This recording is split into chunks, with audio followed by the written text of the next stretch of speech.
gudoomiyaha maxkamadda sare ee ciidamada qalabka sida iyo dambiyada culus ee dowladda Puntland sareeyo guuto Maxamed Cabdi Maxamed iyo wafdi uu hogaaminayo socdaal shaqo ku jooga magaalada Qardho xarunta gobolka Karkaar ayaa kulan la qaatay maamulka gobolka Karkaar kan degmada Qardho laamaha booliiska iyo hay'adaha garsoorka waxayna kala hadleen hanaanka wada shaqeyneed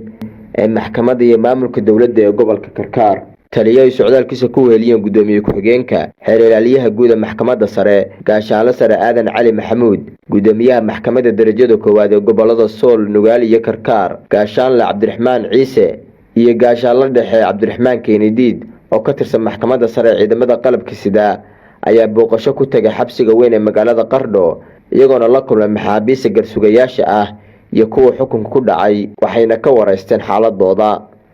sidoo kale saraakiisha maxkamadda sare ayaa iyaguna shaqadooda si toos ah u bilaabay iyagoona ka shaqeyn doona dhammaan kiisaska maxkamadda loo soo gudbiyo markuu shirka iyo kormeerku soo dhamaaday waxa warbaahinta la hadlay warsame Macalin Cabdi gudoomiye ku-xigeenka labaad ee gobolka Karkaar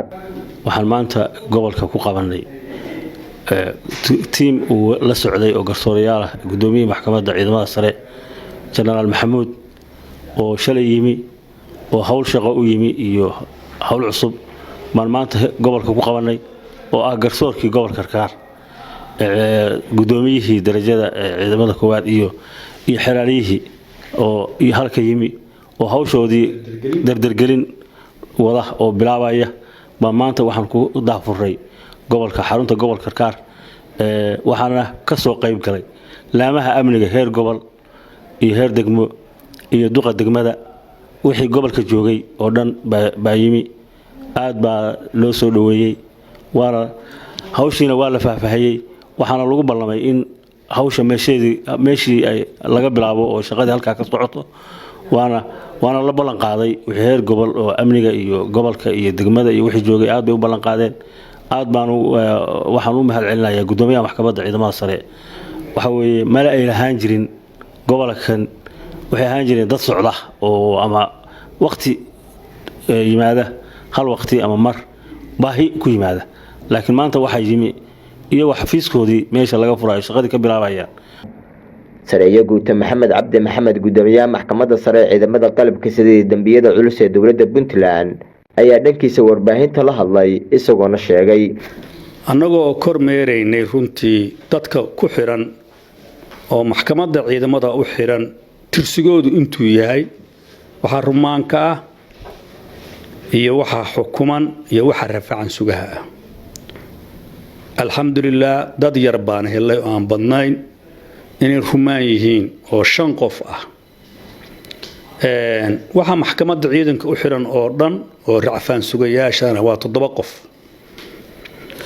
waxa kale oo jira dad badan oo ciidamada xaqooda laga soo xirxiray oo dishibiliin iyo waqti kasta loo soo xirxiro maadaama ku yaalo xabsigii weynaa oo gobolka Karkaar aad iyo aad waxaan maanta uga faa'iideysanayaa saraakiisha ciidamada qalabka sidoo kala duwan oo soo xirisa qofka askariga ah horta qofka askariga in la soo raaciyo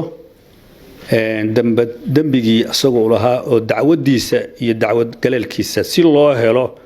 xaqiiqda dul istaaga ah oo askarigaas maxkamadda iyo garsoorka iyo xeeraalintu ay helaan wuu fududaanayaa laakiin waxaa suuraa qof intii la xiray oo markii hore loo soo xiray dishibiliin in la waayo gal dacwadeedkiisii iyo qof ku dacwiyahay qofkiina uu meesha isaga xiran yahay arintaas go'aan baan ka qaadanay gobolka iyo annagu xiraalintana si gaar ah uga ballamay garsoorkuna way dul istaagayaan haddii alla idmo inta labaad gobolkan Karkaar wuxuu ka tirsanaa oo aad iyo aad ugu dhawaa oo shaqo ka qayb gali jiray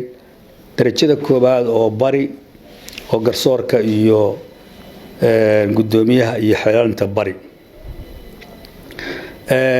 way xoogaa waxay nagu noqotay inay muxuu ahayto ay kala durkeen oo shilka meeshii ka dhacaya ama qofka askariga oo dambiga ka galay xeradii tababarka ciidanku markay ku taalo hadii Ilaahay ku roon yahay kulliyadii ciidamada soo saarayso oo 3 biloodba ama 5 biloodba ama 6 biloodba ay ciidamo ka soo baxayaan isbedelahaya inaan garsoor joogta ah oo dul joogta oo la socota dambiyadu si ay u kala dhacayaan aanu keenay oo aad iyo aad gudoomiye muxuu ahaa khibrad u leh xiraaliye khibrad u leh garsood khibrad u leh oo sharaf leh iyo kaaliyaal aqoon u leh baanu keenay oo ka shaqo galahaya oo joogta ah insha Allah bil kariim waxaanu u sameeynaa oo u dardargeynaa garsoorka maxkamadda ciidamadu inay shaqeeyaan oo dul istaagaan meel walbana waa shaqadii naloo ilmaday oo dalka iyo dadkaba naloo ku diray